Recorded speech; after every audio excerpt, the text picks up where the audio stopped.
Hi అండి, అందరూ ఎలా ఉన్నారు? నేను చాలా బాగున్నాను. మీరు కూడా బాగున్నారని మనస్ఫూర్తిగా కోరుకుంటున్నాను. మనం చెప్పుకోబోయే కథ వరుడు కావాలను. అమ్మ అక్క చెల్లెళ్ళు ఉండరాదు. రచన వాణిశ్రీ గారు. శృతిలయ ఏదో కోల్పోయినట్టు దిగులుగా మూడీగా కనిపిస్తుంటే సీతారత్నం కూతుర్ని అడిగింది. ఏంటమ్మా అలా ఉన్నావు? మా ఆఫీస్లో నా పక్క సీట్లో పనిచేసే కొలీగ్ శకుంతలను చంపేశారమ్మా, చెప్పింది శృతిలయ. చంపేశారా? ఎవరు? ఇంకెవరు, అత్త ఆడబిడ్డలు, గయ్యాలి ముండలు. 10 లక్షల కట్నం ఇచ్చి పెళ్లి చేశారు. నెల నెల జీతం తెస్తోంది. చాలదా? శకుంతల వాళ్ళ నాన్న గవర్నమెంట్ ఆఫీసర్గా పనిచేసి రిటైర్ అయ్యారు. ఆయనకొచ్చిన రిటైర్మెంట్ తాలూకు డబ్బులో భాగం తెమ్మని పుట్టింటికి తరిమింది అత్త. ఆయన ససేమిరా అన్నారు. గృహహింస కింద పోలీస్ కంప్లైంట్ ఇచ్చి కేసు పెట్టించి జైలుకి పంపిస్తానన్నాడు. అది మనసులో పెట్టుకొని అత్త ఆడబిడ్డలు కలిసి గ్యాస్ లీక్ చేసి చంపేశారమ్మా. ఇప్పుడు ప్రమాదం జరిగిందని ఏడుస్తున్నారు, నాటకాలు ఆడుతున్నారు. అయ్యో పాపం, చిన్న వయసులో 100 ఏళ్ళు నిండాయా అని సీతారత్నం సానుభూతి చూపించింది. ఇంతలో కాలింగ్ బెల్ మోగింది. సీతారత్నం హడావిడిగా లేచి తలుపు తీసింది. ఎదురుగా అన్నా వదినలు కనిపించేసరికి ఆమె ముఖం చాటంత అయింది. రండి రండి అన్నయ్య, బాగున్నావా వదిన? ఫోన్ చేయకుండా సడన్గా వచ్చేసారే, భలే, రండి రండి అంటూ వారిని ఆహ్వానించింది. అంటూ హాల్ అంతా కలియజూసింది జానకి. అత్త ఇక్కడ అంటూ బెడ్రూమ్ నుంచి హాల్లోకి వచ్చింది శృతిలయ. అంతా హాల్లో సోఫాలో కూర్చున్నారు. సీతారత్నం మంచినీళ్లు కాఫీ ఇచ్చి అతిథి మర్యాదలు చేసింది. మోహన్ రావు చెప్పాడు, చల్లకొచ్చి మొంత దాచడం ఎందుకు? ఈ ఏడు మా శివుడికి పెళ్లి చేసేద్దాం అనుకుని నిర్ణయించుకున్నాం. శృతి పుట్టినప్పుడే మా కోడలు అనుకున్నాం కదా. వచ్చే శనివారం మంచి రోజు, నిశ్చితార్థం చేసుకుందాం. మేనమామ మాటలు విన్న శృతిలయ ముఖంలో రంగులు మారాయి. సీరియస్గా చెప్పింది, సారీ మావయ్య, నేను శివుడు బావను పెళ్లి చేసుకోను. మోహన్ రావు బక్క చచ్చిపోయాడు. అతని ముఖంలో మబ్బుతెర కమ్ముకుంది. జానకి షాక్తో బిగుసుకుపోయింది. ఏడుకొండలవాడా, ఏమిటి విపరీత బుద్ధి దీనికి అంటూ కంగారు పడిపోయింది. సీతారత్నం, శృతి మతిపోయిందా ఏంటి? ఏమిటి మాటలు అని సీతారత్నం ఇంకేదో అనుబోతూ ఉండగా కట్ చేసింది శృతిలయ. అమ్మా నువ్వు ఊరుకో, మావయ్య బావని నేను ఎందుకు చేసుకోనంటున్నానంటే, ఈ రోజుల్లో మేనరికాలు చేసుకోకూడదు. సైన్స్ ప్రకారం కాదని చేసుకుంటే అవకరం పిల్లలు, పిచ్చోళ్ళు, గుడ్డోళ్ళు, కుంటోళ్ళు పుడతారు. అందుకే ఇప్పుడు ఎవరు మేనరికాలు చేసుకోవడం లేదు. మనం పాతకాలం నాటి తుప్పు పట్టిన ఆలోచనలు మానుకోవాలి. మేనకోడల మాటలకు నొచ్చుకున్నారు మోహన్ రావు జానకి దంపతులు. బాధపడుతూ వెళ్ళిపోయారు. సీతారత్నం కూతురు మీద మండిపడింది. ఏంటి శృతి, మావయ్యతో అలాగేనా మాట్లాడేది? ఏమనుకుంటారు?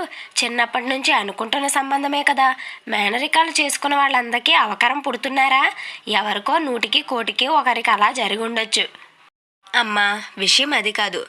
మేనరికం గురించి అస్సలు కాదు.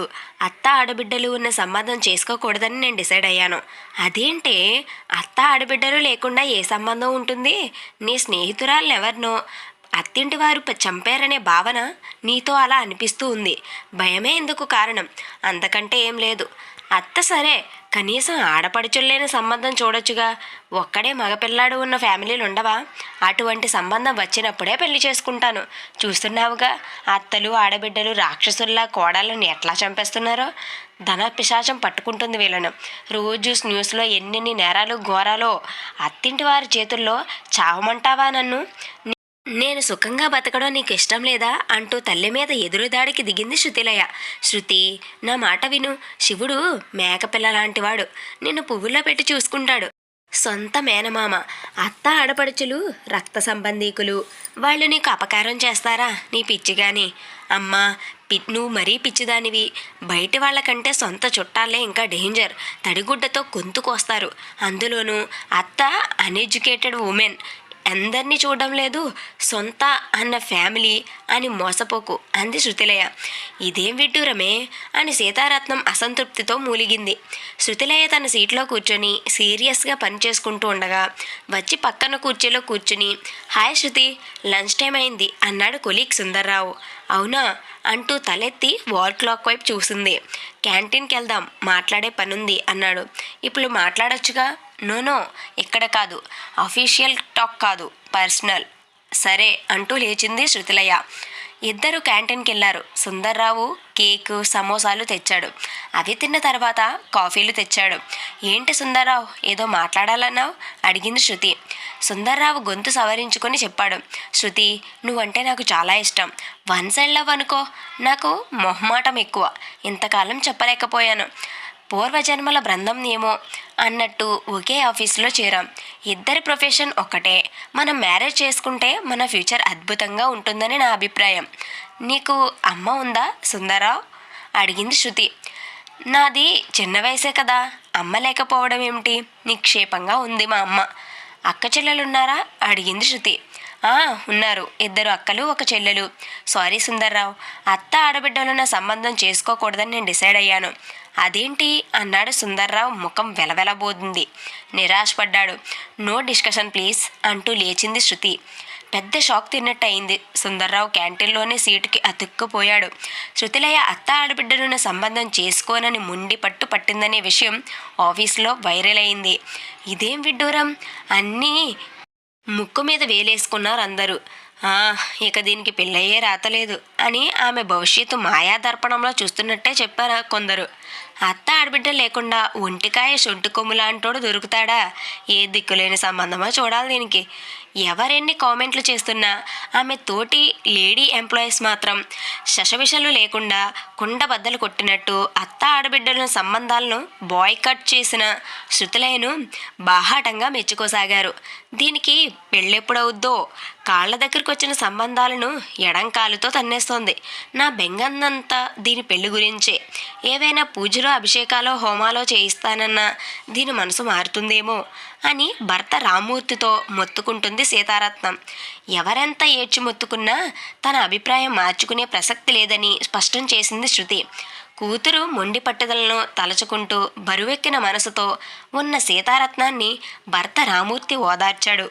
కక్కొచ్చినా కళ్యాణం వచ్చినా ఆగదంటారు. అయినా పెళ్లి స్వర్గంలో నిర్ణయించబడతాయట. దానికి మొగుడు ఎక్కడో పుట్టే ఉంటాడు. దేనికైనా టైం రావాలి, వచ్చినప్పుడు అదే అవుతుంది. ఇప్పుడు అమ్మాయి పెళ్లి విషయం పీటముడి పడినట్లు అనిపించినా ఏదో ఒక రోజున సాఫీగా పరిష్కారం అవుతుంది. దిగులు పడకు. బాగుందండి మీరు చెప్పేది. అట్లాగని ఊరుకుంటామా? మన ప్రయత్నం మనం చెయ్యాలి కదా అంది సీతారత్నం. కూతురు పెళ్ళి జిగటగా మొదలై బిగుసుకుపోతుందన్న ఆందోళన ఆమెలో కనిపిస్తుంది. మనం ఏం చేస్తాం? అయినా నువ్వెందుకు భయపడుతున్నావు? మగపిల్లలకైతే పెళ్ళి కాదేమో, ముదిరిపోతున్నాడు, నెత్తి మీద వెంట్రుకలు ఊడిపోతున్నాయి, బట్ట తల వస్తుంది అని భయపడాలి. ఆడపిల్ల పెళ్ళికి ప్రాబ్లం ఏంటి? చూస్తున్నావుగా పెళ్ళి కాని ప్రసాదులు అమ్మాయి చుట్టూ ఎలా తిరుగుతున్నారో. ఆలస్యంగానన్నా పెళ్ళవుద్ది. నువ్వేం వర్రీ అవ్వకు రామ్మూర్తి భార్యను అనునయిస్తూ చెప్పాడు. అది సరేనండి, ఎందుకైనా మంచిది. మన వాళ్ళు మ్యారేజ్ బ్యూరోలో రిజిస్ట్రేషన్ చేయించండి. ఫ్రీ రిజిస్ట్రేషన్ అంట. సరే అన్నాడు రామ్మూర్తి. మ్యారేజ్ బ్యూరోలో రిజిస్ట్రేషన్ చేయించిన వరుడికి అమ్మ అక్క చెల్లెళ్ళు ఉండకూడదనే కండిషన్ వల్ల చాలా రోజులు ఏ సంబంధం రాలేదు. కానీ రామ్మూర్తి నమ్మినట్టే ఓ మంచి ముహూర్తంలో శృతిలయ కళ్యాణ గడియ వచ్చేసింది. ఒకరోజు ఆమె బాస్ రమ్మని కబురు చేస్తే వెళ్ళింది. Shruti, meet mister Vinod. మా బావగారి కంపెనీ రామ్దేవ్ కన్స్ట్రక్షన్లో జూనియర్ ఇంజనీర్. అనాథాశ్రమంలో పెరిగాడు. No mother no sister. నీకు సూటబుల్ మ్యాచ్ అన్నాడు. వినోద్ హాయ్ శృతిలయ్య గారు అంటూ పలకరించాడు. అతను సన్నగా పొడుగ్గా మంచి కళగల ముఖంతో చూడ్డానికి అందంగా కనిపించాడు. శృతిలయ గ్రీన్ సిగ్నల్ ఇచ్చింది. తర్వాత శృతిలయకు వినోద్కి పెళ్ళయింది. కొత్త దంపతుల కాపురం మొదలుపెట్టారు. శృతిలయ గర్భవతి అయింది. పుట్టింటి వారు ఘనంగా సీమంతం చేశారు. డెలివరీకి ఆమె పుట్టింట్లో ఉన్నప్పుడు ఒక అనూన్య సంఘటన జరిగి ఆమెను కలవరపెట్టింది. రామ్దేవ్ కన్స్ట్రక్షన్స్ కంపెనీకి పని మీద వచ్చిన ధర్మరాజు అక్కడ వినోద్ తన పోలికలతో జిరాక్స్ కాపీలా ఉండటం చూసి ఆశ్చర్యపోయాడు. తీగలాగితే డొంక కదిలింది. అనాథాశ్రమంలో రికార్డులు పరిశీలిస్తే అసలు సంగతి తేలింది. వినోద్కి 3 ఏళ్లప్పుడు తల్లిదండ్రులతో కాకినాడ సముద్ర తీరంలో కార్తీక మాసం స్నానాలకు వెళ్ళినప్పుడు తప్పిపోయాడు. వినోద్ని వీరయ్య అనే వ్యక్తి హైదరాబాద్ తీసుకెళ్లి పెంచుకుంటుండగా అతని భార్య చనిపోయింది. దాంతో పెంచడం కష్టమై అనాథాశ్రమంలో చేర్పించాడు. ఆ పిల్లాడే వినోద్, ధర్మరాజు కొడుకు. వినోద్కి పరమానందంగా, ఏనుగు ఎక్కినంత సంబరంగా ఉంది. అతనికి ఇప్పుడు తల్లిదండ్రులతో పాటు అక్క చెల్లి కూడా దొరికారు.